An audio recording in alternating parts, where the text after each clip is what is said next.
also the storytelling you've told, and then we'll have a chat for a while, and then we'll invite you to come up and take some questions. And once we do that, you'll come up. So we're live streaming, I understand, so let's get started. Let me set the stage for you. So this is Claire Smith. She covered the New York Yankees for 5 years, beginning in 1982 for the Hartford Courant, and maintained a high profile as a columnist for the New York Times from 1991 to 98, and served as an editor and columnist for the Philadelphia Inquirer from 1998 to 2007. She's a graduate of Temple University, and she is now the news editor of Remote Productions, responsible at ESPN, responsible for the integration of news and analysis and live game broadcast and the Baseball Tonight and SportsCenter studio programs. She is a two-time Pulitzer Prize nominee and winner of 3 New York Times Publishers Awards. And last year, you were honored with the Baseball Writers Association Merit Award in Cooperstown. So does this mean you're a Hall of Famer? No, it means my name is on a plaque in a wing off of the Hall of Fame in Cooperstown at the Baseball Museum. It's a Writers Award. It goes hand in hand with the Fort C. Frick Award, which is given to broadcasters. To give you an idea, this year Bob Costas will receive the award, and my successor is Sheldon Oker, who covered the Cleveland Indians for the Toledo Blade for 43 years. He will be the 69th. I was 68. Okay, so welcome to UF. Tell us about your day here. You've enjoyed, spent time in the college. I cannot wait to go home to my friends and speak with my friends at Temple to tell them how impressive the University of Florida is. Our Lou Klein School of Communications is wonderful, but I think that we need an ESPN station. I think we need some affiliates. I think we need to come down here and send in some undercover spies and steal some ideas. Okay. So you want some of the weather too? Nah. Okay. Of course. So you, the award we're talking about is the J.G. Taylor Spink Award. Tell us about J.G. Taylor Spink. How many have heard of the Sporting News? Okay. The Sporting News is a weekly magazine. It's fashioned along the lines of a tabloid, but it was known for years and years as the Bible of baseball. It used to be baseball only. And most of the major writers back in the day wrote for this. And J.G. Taylor Spink was the founder of this publication. The award is named after Mr. Spink, obviously, because of his impact on sports writing. As I said, I was a 68th recipient, and some of the names still just boggle the mind to think that there's a plaque there that has my name on it, as well as having Damon Runyon and Grantland Rice and Red Smith and Wendell Smith, and I'm the third Smith. I don't know if they give it to you because your name is Smith, but to be on the same plaque with Wendell, who was the driving force journalistically behind Jackie Robinson's advancement to the major leagues, to be on the same plaque with Red Smith, who just took column writing to a whole different plane. Grantland Rice and Damon Runyon, I thought were inventions of Hollywood. They were just too talented to be for real. So many of my peers have received this award. I think what maybe caught people's attention was that I was the first woman and the fourth person of color to receive this award. Let's take them each one. So the first woman, How do you process that? How should we reflect on that? Well, when I get there and know that it's been processed, I'll let you know. I think what it says is that, first of all, it's an award that very often goes hand in hand with longevity. And I know for a fact that I covered this sport starting in '82, so this is my 36th year. None of my peers, women, have been that silly to do that. So I have that in my favor. I worked for some really awesome newspapers, so it did help get my name out there. And I tried to broaden my coverage as much as possible, so I was able to dive into the labor strife, into the drug issues, into all sorts of issues that are always, always, always intertwined with sports. And I never said no. I love news. So I think it caught people's attention. And I've just been at it forever. And my peers, they chose to honor that. You never go to bed thinking you're going to win an Oscar or win a Cy Young Award or be inducted into a Hall of Fame or be a Spink Award winner. But you always, in the back of your mind, you think, oh, what if? And then you immediately say, never happened, never happened. It has to come from your chapter, New York chapter, tough chapter. Lots of competitors. There were 9 newspapers traveling when I covered the Yankees, so it's a large chapter. They have to nominate you, and then you go through a process of being vetted. 30 names are vetted by former Spink Award winners, and they narrow the ballot down to 3 each year, and then you have to win a national election, international election, because of our peers who are from Japan and Canada. And if you survive all that, it was a 2-year process, and then they make an announcement at their annual meeting, at the winter meetings, and then you cry a lot. That's about it. 2 years and lots of tears. Some of the academics would say it sounds like getting tenure. So it's a nice place to be tenured. So you're from Bucks County, which is not too far from Philadelphia, right close by. And you said you spent some time at Penn State, then you had an interlude, and then you found yourself at Temple in public relations. Can you talk about how you ended up at the Bucks County Times? Yes, I started my college career at Penn State, and like far too many people in Pennsylvania, you hear Penn State and you think Penn, you think you're going to Philadelphia, you're going to be in a very urban setting, and you end up in Happy Valley in the middle of Pennsylvania, and you're scratching your head, oh my goodness, how did I get here? I went with the idea of becoming a lawyer because my other love is politics and government and being very active in a civic-minded way, and I wanted to make a difference. The problem with becoming a lawyer is that you actually have to take courses designed to get you there, and I took a couple, I was so bored.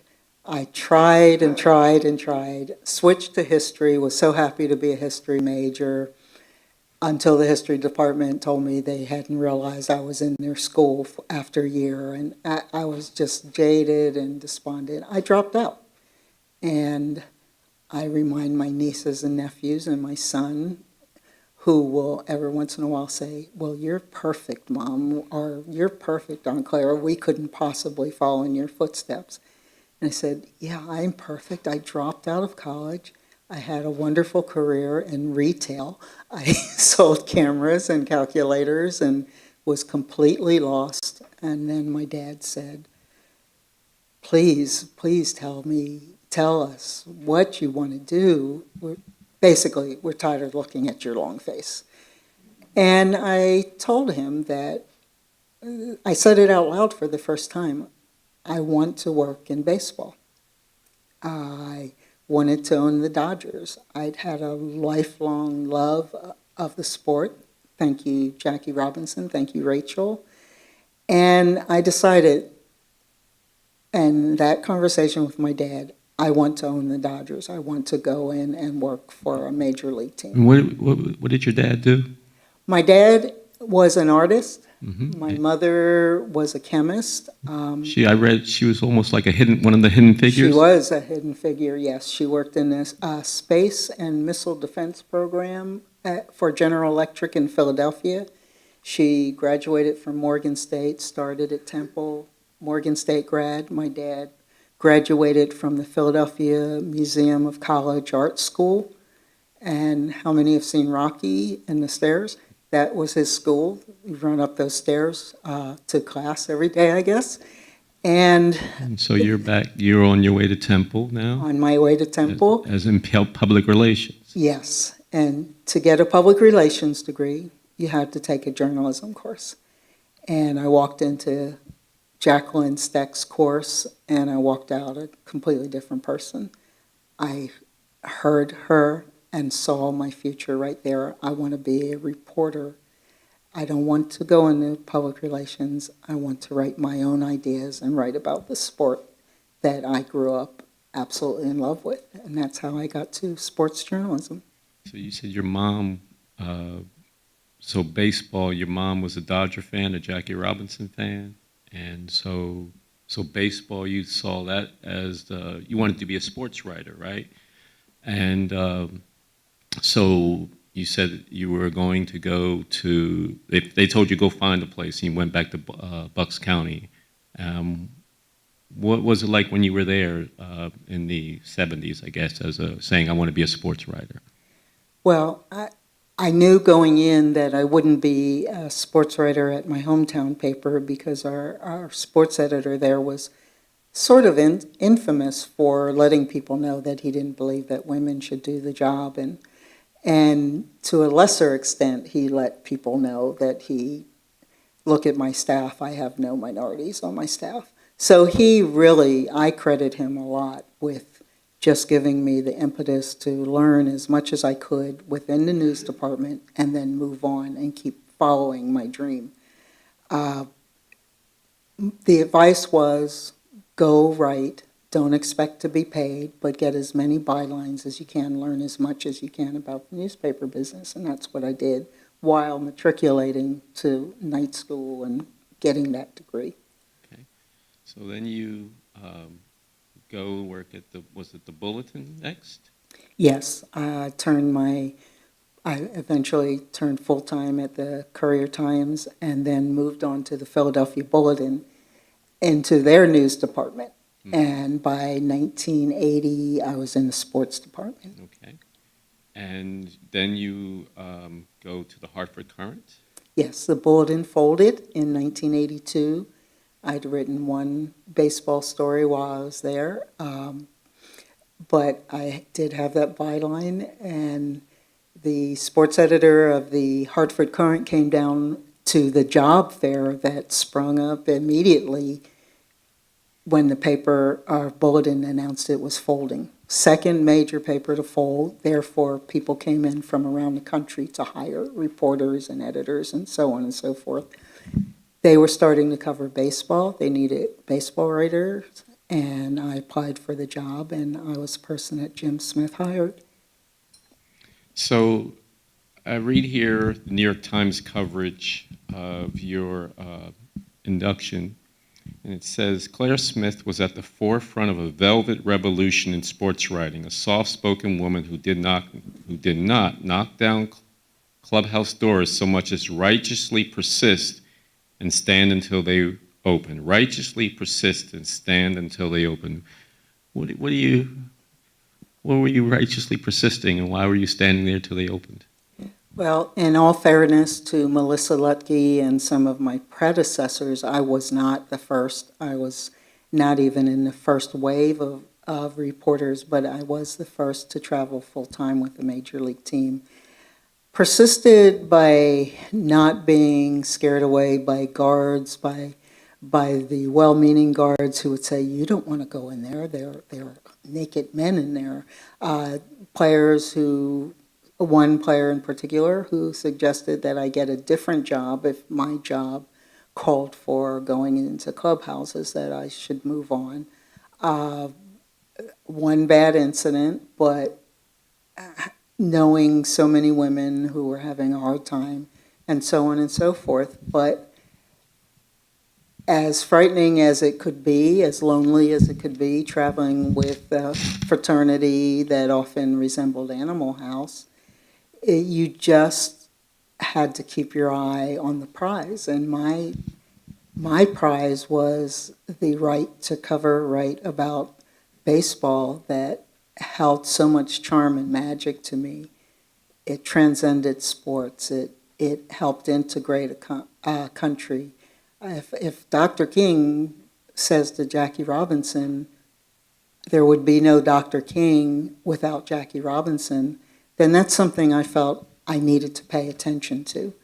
And I saw, as a columnist later on in my career, I saw a need and a responsibility to advocate for certain things, whether it be for women in management, African Americans, players of color, Hispanic players. Why aren't you teaching them to speak English, helping them assimilate? Why are there no black managers?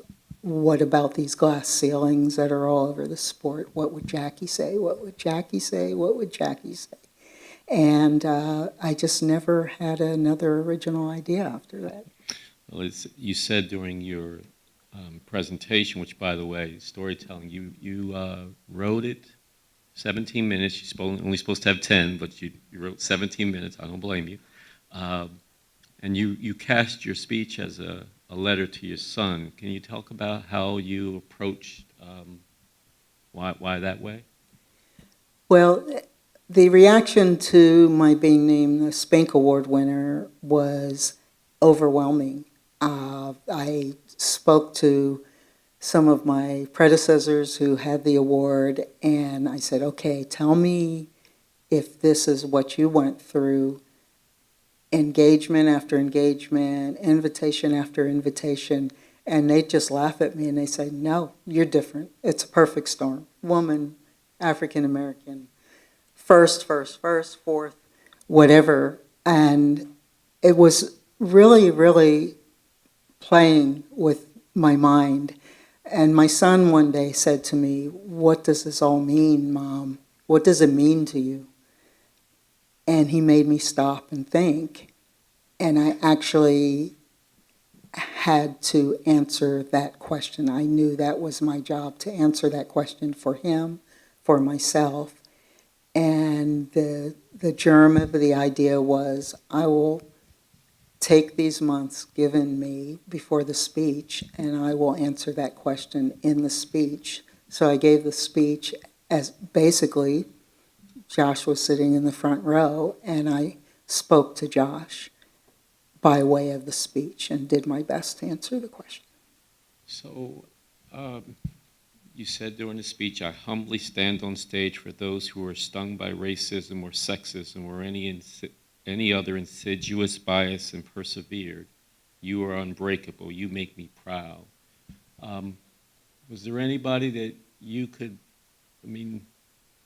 that you could call on, like, not as a mentor, or because how did you make this happen for you when you didn't have a whole lot of people that that were like you, that were either you're black or female? How did you make it, or did you feel alone?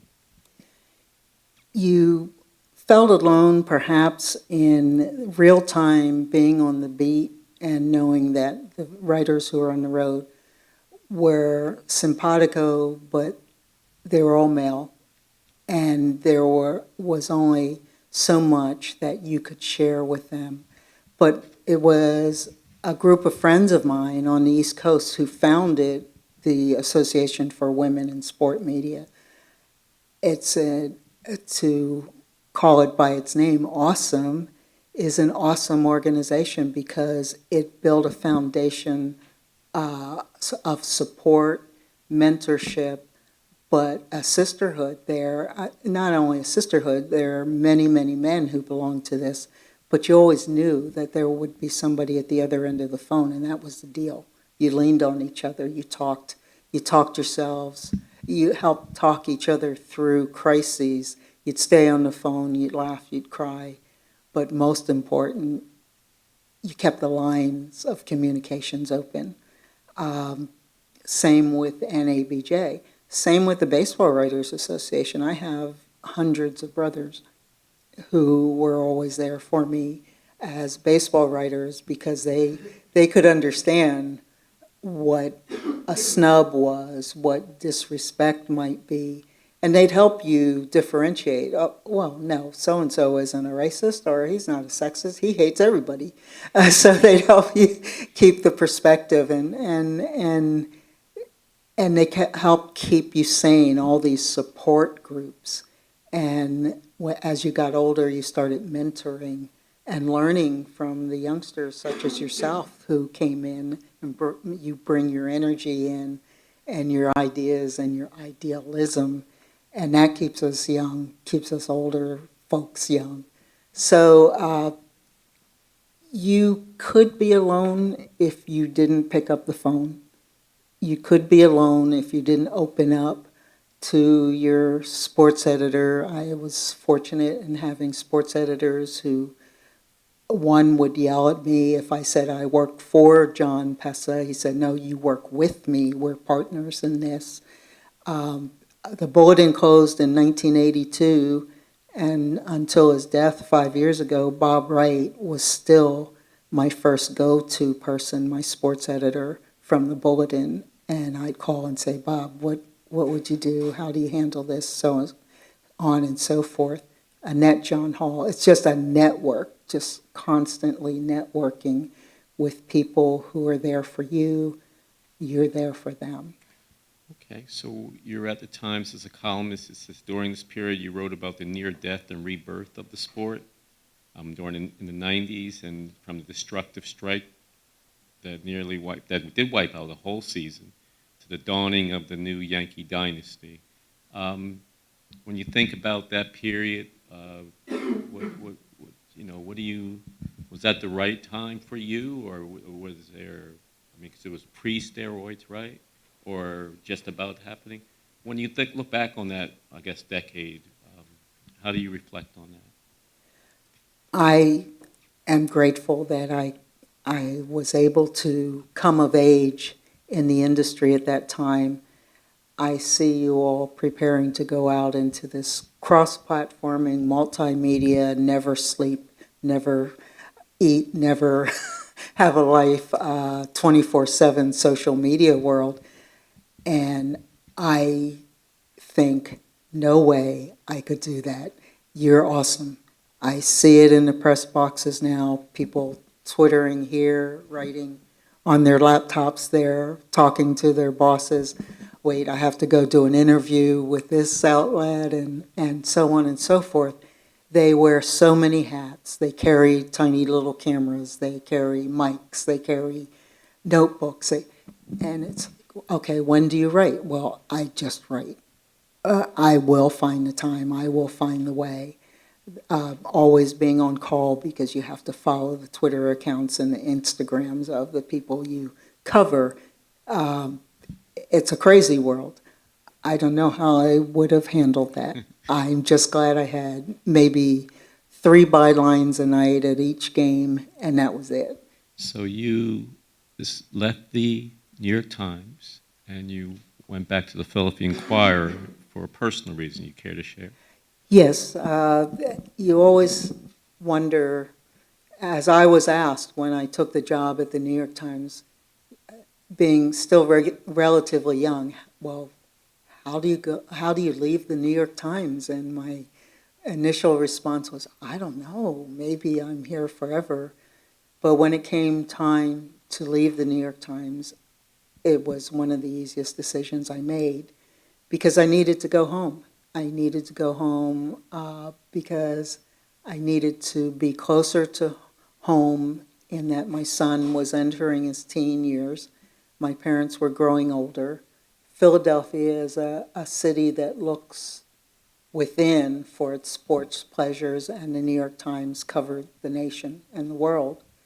I went to Japan on assignment for the New York Times, Mexico, Puerto Rico, so on and so forth. All I had to do was go to South Philly for the most part. For Philadelphia, all the teams are down there. I needed to go home, and it was strictly a quality of life decision. And I will be forever grateful to be able to say I worked for the greatest newspaper in the world, in the New York Times. I learned from it every day by reading it every day. But I worked for a pretty darn good paper, and the Philadelphia Inquirer as well. You say South Philly, you mean the team that just won the Super Bowl? The Eagles? Say it right now. Iggles, yes. Yes. But I was thinking more We're of happy. the Phillies, and I actually traveled with the Flyers during their postseasons, which was so much fun. That's going to make Ted Spiker happy. Well, Bill Lyon covered the Eagles. He had them in the postseason.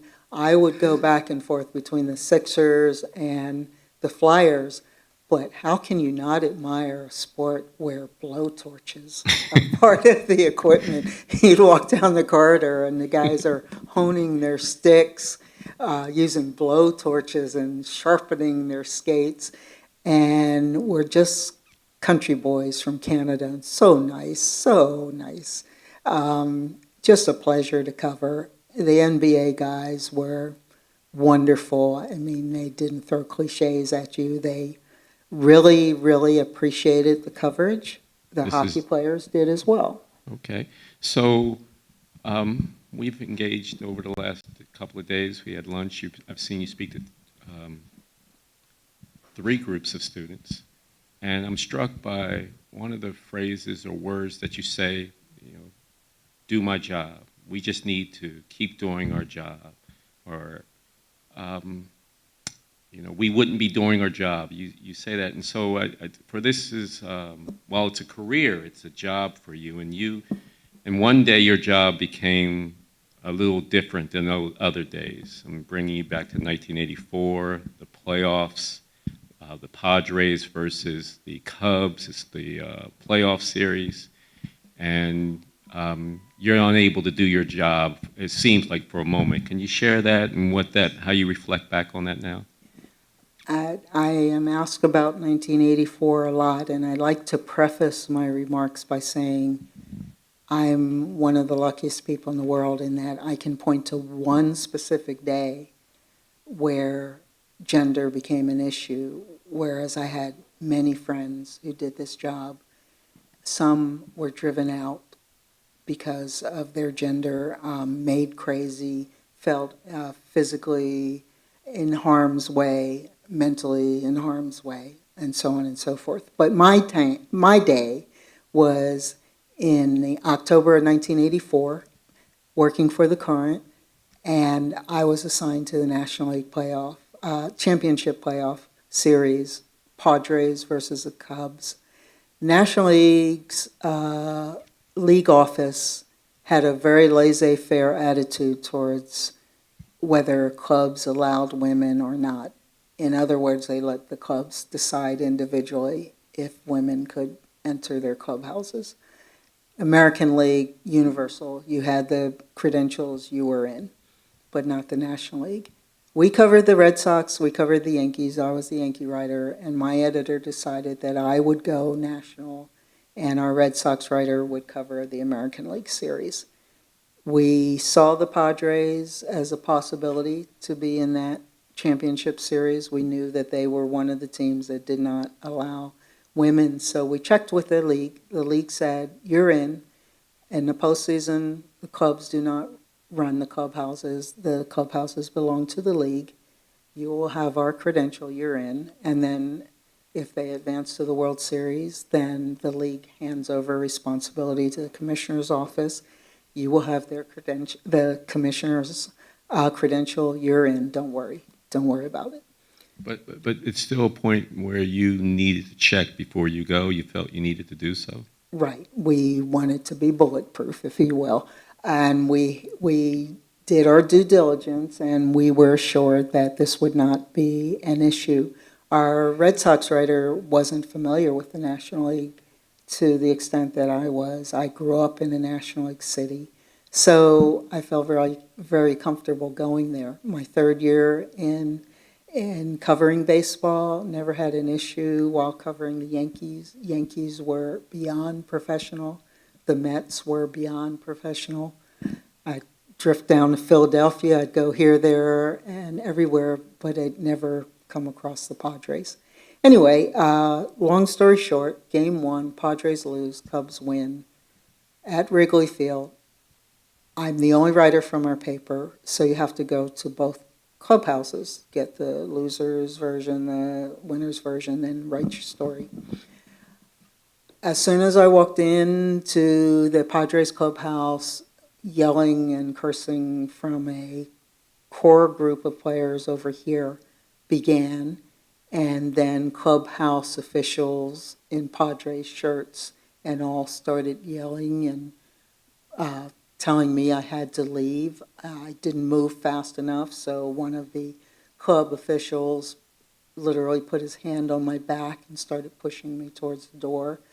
The general manager was there, Jack McKeon, who went on to even more fame and fortune with the Marlins.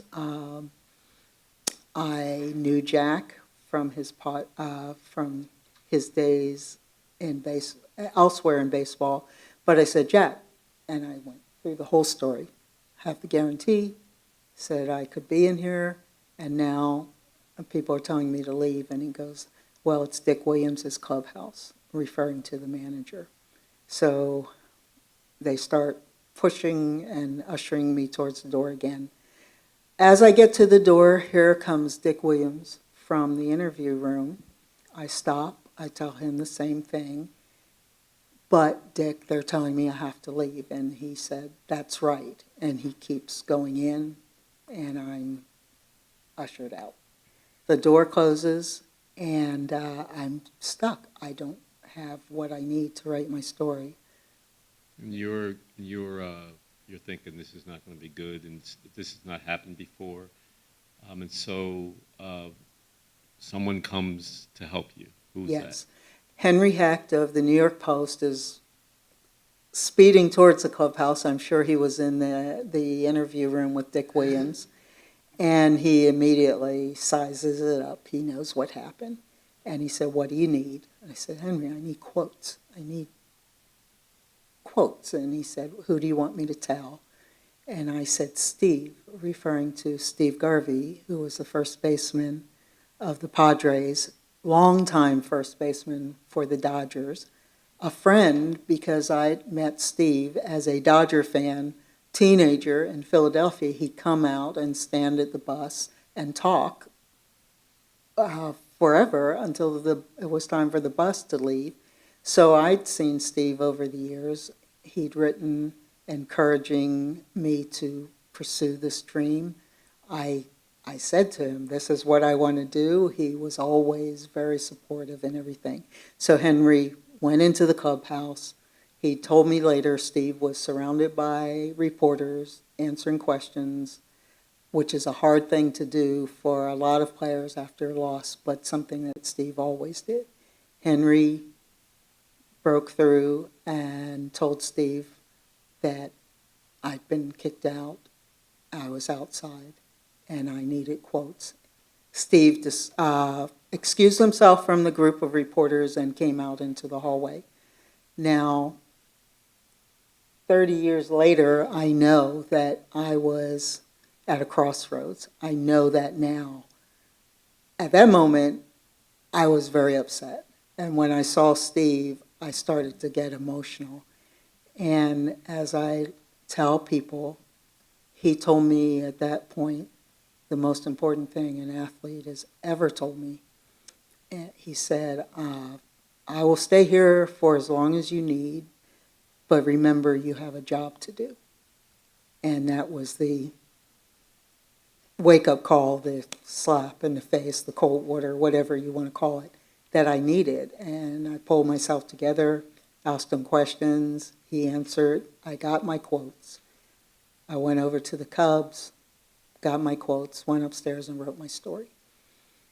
And the next day, Major League Baseball made it clear that this was not to happen again. Exactly. We had a new commissioner, he'd been in position for about a week, Peter Uberoth, and he was stunned to hear that there were various policies like that. So he took over the credentialing and the clubhouse policies and guaranteed to writers that this would never happen again. So, and we're at a point now, if anybody has any questions they can come to the mic. And they ask you to come to the mic because we're being live streamed. The Institute for Diversity and Ethics in Sports reports that in mainstream sports media, 91% of columnists and 86% of reporters are men. In 2018, if you probably noticed today, that many of the students in our journalism programs around the country are women, and including those who are aspiring to a sports career. What would be your advice to a student journalist looking to be a sports journalist today? Well, first of all, I would really ask them to emphasize that when they come out of schools, great schools, universities such as University of Florida, don't feel shy in telling people that you're a journalist. You're just a journalist who happens to cover sports or cover the UN or cover the White House. You're coming out of here with the tools to cover anything, turn on a dime. If an earthquake breaks out, you will know how to cover that. If some tragedy happens at a university, you're covering a sporting event, but you have to turn because something awful like what just happened at Parkland occurred, you can call your news desk at your newspaper or your outlet, your radio station, your TV station, and tell them with the greatest confidence, I've got this. What do you need and when do you need it? So I would underscore that you are more than ready to do the job, no matter what it is or what knuckleball or curveball an event might throw your way. Second, look yourself in the mirror every day if you have to and remind yourself of who you owe the most to, and that's yourself. No one's going to have to live with your decisions through your career more so than yourself. So don't let anyone come to you with an expedient idea or a suggested role that you play in their melodrama that makes it fun for X outlet to have the angry black man, the woman that they want to dress up as Barbie or whatever. You have to set your own terms, your own limits, and remind each outlet you work for why they hired you. What did they hire? They hired a journalist. And then you attack your job with the comfort and the self-respect that will in turn bring you the respect that you deserve. Don't let anybody turn you around or try to convince you, no, you have to do this for your career. No, you don't. There are other outlets there and you tell them, if that's what you expect of me, you don't respect me and I will have to leave and go somewhere else. So just be true to yourself. Herbert, I told Josh when we were trying to figure out what this does all mean, I said, Josh, I swear this has taken me by surprise. This award, all these accolades. youngsters who want to take selfies and everything. It's like, who are you? What are you doing? Because for 35 years, I just thought I got up and went to work every day to take care of my family. I didn't set out to be a Spink Award winner. That was ridiculous to even dream of that. You said students are writing research papers about you now. I met a youngster in Las Vegas who told me that she had written her research paper about me, and it just floored me. I felt honored and old at the same time. But so let's not let anybody think you're retired, right? no. So what have you been doing for the last 10 years? For the last 10 years, I've been with ESPN as a news editor, a coordinating news editor. ESPN went and rated some newspapers and picked up some veterans, expatriates, and asked us to come in as sports-specific news editors to work with their broadcast teams, to work with their shows. I work with Baseball Tonight, with the Sunday night, Monday night, Wednesday night baseball. I work with Sports Center, with Bob Lee when baseball issues come up. And the simplest way to describe it is how one of my bosses described it to me. He said, we just need you to keep us honest, to make sure we're doing our due diligence, that we don't miss news stories that we should talk about during the game, or we don't talk about things that are salacious and we don't need to talk about them. We have standards, remind people of what the standards are. Work with the former athletes who didn't have the benefit of going to University of Florida as journalism students. They are hungry to learn. You're talking about Cy Young Award winners and MVPs and in some cases Hall of Famers. They don't want to be embarrassed. They don't want to be that athlete who has to come back after a commercial and say, sorry, I misspoke. I didn't mean to say this in this particular manner. Are you in their ear? I am in the producer's ear in the truck. I can get up there and tap them on the shoulder or say, you don't want to say this way. I'm communicating with the folks on air through email and texting them. Yes, just to give you an example, we caught a fan diving for a baseball, and he had a rather humorous little tumble down the steps at one of the games we're covering. They watched it during the break, and they said, okay, we're going to come back with that. That's really funny. And I went up and I said, remember last week when we covered the death of the fan who reached out? He fell at a game in Texas and he died in front of his son. Is this really what we want to show? And they killed it. They killed it. I was in the truck the night that bin Laden was killed. We had the only game on the air anywhere in the U.S. because it was a Sunday night baseball game. There were no large concerts. We had the largest audience of Americans in the country that night.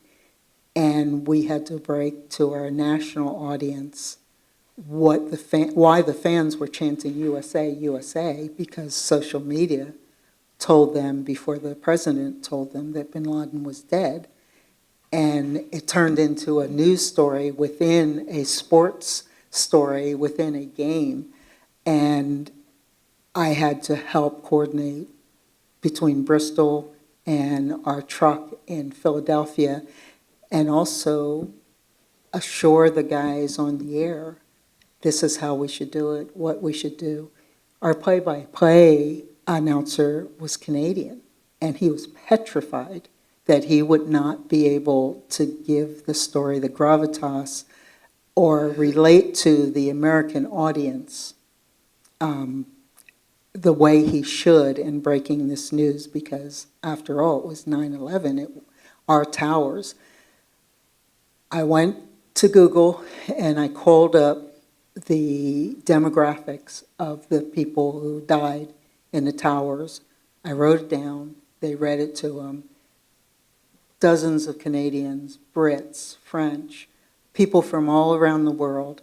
And I said, tell Dan this was the World Trade Center. He's not just speaking to Americans, he's speaking to his own country and every country that lost family members there. And it calmed him down. How long is this, like during commercial break, or is this like baseball game still going on? And this was a slow motion rollout because ESPN is partnered with ABC, and the president had called, the White House had called a press conference that was supposed to take place at 9 o'clock, but it didn't. So we were trying to wait for ABC to confirm it. CBS confirmed it first, and all these newspapers and outlets we could see on Twitter were going with it, but we wanted to wait for our sister network to confirm it. So we didn't want to go with it, didn't want to go until they started chanting USA. And we had to explain. We had a live event unfolding, and the players were looking up in the stands. They were trying to figure out what was going on. Did we just beat the Soviets in a hockey game? The Phillies had made a decision not to put the news on the Diamond Vision. They never announced it. So without the phones and the social media, no one would have known in the ballpark what was going on. So it rolled out a lot slower and allowed us to make these decisions. But as soon as we made the decision to go on the air, I'm on the phone with Bristol with orders from the head of ESPN that we change the bottom line, the scroll on the bottom that tells you the scores, and we just went, Bin Laden is dead according to, and that ran for the rest of the night. so without you there, it could have been a lot different for that broadcast. Exactly. The head of ESPN actually was at the game, so he and I worked together. He said, "You're my conduit to Bristol." And so he was issuing orders from the truck. But the producer of our game broadcast was also there, and he was communicating with the talent through the producer up to the booth. But most nights are probably not this intense, right? No. So so it's sort of, do you miss a byline, or do you? Oh, my fingers itch all the time. And that night, I felt so guilty because I said to Mike McQuaid, the head of our baseball broadcasts at the time, we were walking out down the steps from the truck, and I leaned over and I said, "I know somebody died tonight, but wasn't that fun?" And he goes, "Yes, it was fun. It really was." And your work doesn't stop there. I waited for the broadcast team to come down, our three announcers, two of whom were former athletes, Bobby Valentine, Oral Hershiser, and then there was Dan Schulman from the play-by-play fellow from Canada. And I said, "Look, your life just changed. You are the Al Michaels of this event. You're the only people on the air. Nobody else had What they mean by that, they mean Al Michaels at the earthquake. And I said, you're going to get hit with interview requests unlike ever before. Be ready. And they were, "You're kidding." And I said, "No. Just know that you are now part of this story for now and evermore." And they had a ride that week. They were on radio stations, TV stations, everywhere you could imagine. Now, Bobby was interesting because he was the Mets manager the day that the towers came down. He lost friends in the tower. And when the Bin Laden news, when they received it, Bobby couldn't deal with it. And he really didn't speak for the rest of the broadcast. Dan and Oral were very eloquent, but we really had to handle Bobby with kid gloves. We really did, because he was just emotionally fractured with this circle closing. So what's your future? What's next? What would you still like to do that you haven't done professionally? I I see myself in a it's not a tweed jacket, is it? Walking around the campus smoking corncob pipe and being energized by students. I always thought that Have you that's met the our way. dean yet? Yes. Well, Okay. yes. And, I get that feeling, that sensation. I get jazzed every time I go to a campus. I've gone to a lot. I'm hanging out a lot with my fellows, my friends at Temple, but I think that's inevitably where I will end up. I told ESPN that they were so sweet to me that I owe them a lot. They made time for all of this last year. They're making time for it again. I have a season to get ready for. I think I have 14 games between March 29th and April 1st to prep these broadcast teams for. But who knows what's next? Can you tell me what's next? I mean, do you have a crystal ball? Listen, I got married. I haven't figured out what's happened since. So, Like I said, I haven't had an original idea since 1982. so I'm looking at my host. I'm a rookie here, and I didn't bring. I put my phone away. So, we're good. Okay, good. Can I ask a question? Yes, come to the mic, please. I would like to offer you a time portal, okay? Walk through that curtain, and you'll be able to either witness firsthand a baseball game or interview someone in baseball. Your choice. What will it be? Oh, that is easy. It would be Jackie. Really? Why so? Yes. Why? What would you ask him? I would ask Jackie to walk back through the portal with me to 2018 and give me his honest assessment of the game he integrated. Questions: would you play baseball today? What do you say about a sport that what followed you from the Negro Leagues into baseball soon grew into the golden age of African American participation in the game, but now African American representation in baseball is at its lowest point since 1958. Therefore, would Jackie Robinson celebrate Jackie Robinson Day on April 15th? If so, why? If not, why? But most important, would you play? Because you were a multi-sport star. Or would you have gone in a different direction like so many athletes of color do nowadays because they're playing football for Florida, or they're playing basketball for USC or what have you, and what his theories are. If he had to do it over, what would he do differently? Is he satisfied with baseball's efforts? That would just be the start of the conversation, and I would just welcome the opportunity to thank him for being such an inspiration to folks like me. Well, I think you are an inspiration to not just the student who's doing the research paper, but to all of us. So I think that you join me in thanking our Claire for being with us today. Thank you for having me. It's been fun. Have they made you do the Gator Chomp yet? Yes, okay. Okay. What do you have prepared here now? Oh, I don't know, but they want you to do it. Just make sure you put the right hand. What hand is it, please? Right or left? Okay, go on and do it. Go on and do it. Okay. And this is It's the U. has the stamp of approval from the Seminole Nation, I understand, so. Oh, no. No. No, she's the one back there in the back. We won't call her out. Oh, okay, so, let's see, all right. So, no, don't do that. Don't do that. Don't do what they No. Show them again. Show me again. What?